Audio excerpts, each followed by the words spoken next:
रिया की माँ ने जिद पकड़ ली कि इस बार उसका रिश्ता पक्का करके ही दम लेगी। इससे पहले हर बार रिया कोई ना कोई बहाना बनाकर टाल जाती थी। रिया की बहन संध्या की 2 साल पहले ही शादी हो गई थी। इसके माता पिता को अब इसकी चिंता थी। रिया दिल्ली में रहकर नौकरी कर रही थी। 4-6 महीने में घर आती तो माँ उसके लिए रिश्तों की लाइन लगा देती, लेकिन उसे कोई रिश्ता पसंद आए तभी तो। किसी का रंग सांवला है, कोई छोटे कद का है और कोई कुछ ज्यादा ही लंबा है। माँ भी उसके इन ड्रामों से तंग आ गई थी।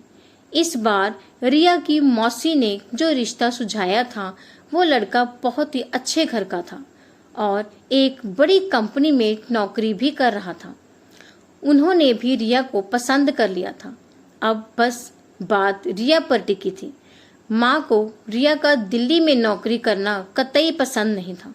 वो चाहती थी कि रिया शादी के बाद वहीं पर नौकरी कर ले, जैसा उसकी बहन ने किया था।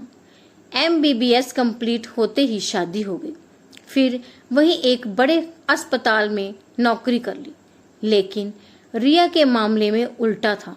कहने को तो वो अपने आप को खुले विचारों का कहती थी, लेकिन खुले विचारों की आड़ में उसने एक अलग रास्ता अपने लिए चुन लिया था, जो कि आगे चलकर उसे एक गहरी खाई में झोंकने वाला था। रिया दिल्ली में अपने एक फ्रेंड के साथ लिविंग रिलेशनशिप में रह रही थी। उसका नाम विनय था। रिया उससे अपने एक कॉमन फ्रेंड की बर्थडे पार्टी में मिली थी। यही उनकी दोस्ती हो गई और कुछ दिनों की दोस्ती के बाद उन दिनों ने इकट्ठे रहना का फैसला किया। लेकिन उनके परिवारों को इसके बारे में बिल्कुल भी नहीं पता था। जब भी कभी रिया के घर से कोई उसे मिलने आता तो वो अपनी सहेली के यहाँ रहने चली जाती। ठीक ऐसा ही विनय के साथ भी था। उसके घर से अगर कोई आता तो वो अपने दोस्त के यहाँ चला जाता था। दोनों फ्लैट किराए पर लेकर रह रहे थे, लेकिन 4-6 महीने से ज्यादा एक मकान में नहीं रुक पाते थे, क्योंकि जब आसपास के लोगों को उनके रिलेशन का पता चलता था तो वो उनका विरोध करते थे। ऐसे ही एक मकान से दूसरे मकान तक घूमते घूमते 2 साल का समय निकल गया। पहले तो दोनों में अच्छी खासी अंडरस्टैंडिंग थी। दोनों मिलजुल कर हर काम निपटा लिया करते थे, लेकिन अब कुछ समय से विनय के स्वभाव में काफी फर्क आ गया था। दोस्ती की जगह अब स्वामित्व ने ले ली थी। वो अब उस पर हक जताने लगा था। रिया ने भी इसे इग्नोर कर दिया। एक दिन उनके दरवाजे की घंटी बजी। रिया ने दरवाजा खोला तो एक औरत सामने खड़ी थी। उसने अपना परिचय दिया कि वो सामने वाले फ्लैट में रहने आई है। सोचा कि अपने पड़ोसियों से ही मिल लिया जाए। रिया ने उसे चाय पिलाई और कुछ देर उनकी बातें चलती रही। उसके पूछने पर रिया ने बताया कि उसके पति रात को लेट आते हैं, इसलिए देर तक सोए रहते हैं। अब दोनों एक दूसरे की अच्छी सहेलियां बन गई थी। दोनों में अक्सर मुलाकात होती रहती थी, लेकिन रिया ने अपने रिश्ते का सच उसे कभी नहीं बताया।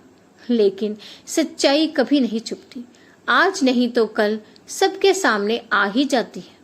उसकी पड़ोसन ने आजकल रिया से मिलना काफी कम कर दिया था। रिया से रहा ना गया और वो उसके फ्लैट में उससे मिलने पहुंच गई। और कुछ देर इधर उधर की बातों के बाद रिया ने उससे पूछ ही लिया, आखिर ऐसा क्या हुआ कि तुमने मुझे बुलाना भी छोड़ दिया।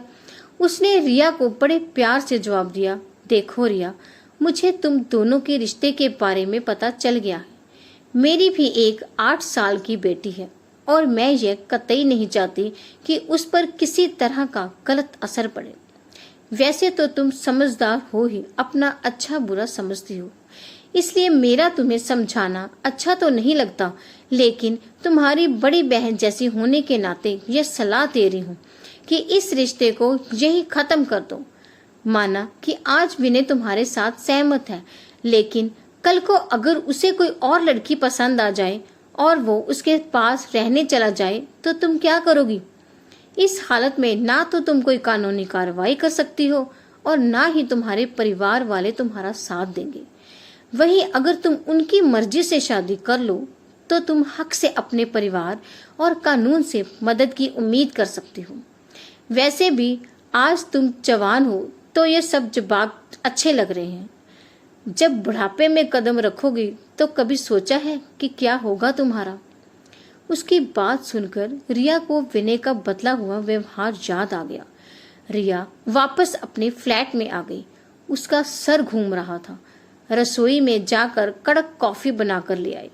कॉफी पीने के बाद दिमाग कुछ सेट हुआ और फोन उठाया और माँ को कॉल कर दी। माँ, मैं अगले हफ्ते से घर आ रही हूँ और जिस लड़के से मेरे रिश्ते की बात की थी, आप उनको मेरी तरफ से हाँ बोल देना। दोस्तों, आप कमेंट में बताना क्या रिया का ये फैसला सही था, और हमारे चैनल को भी सब्सक्राइब जरूर कर देना। धन्यवाद।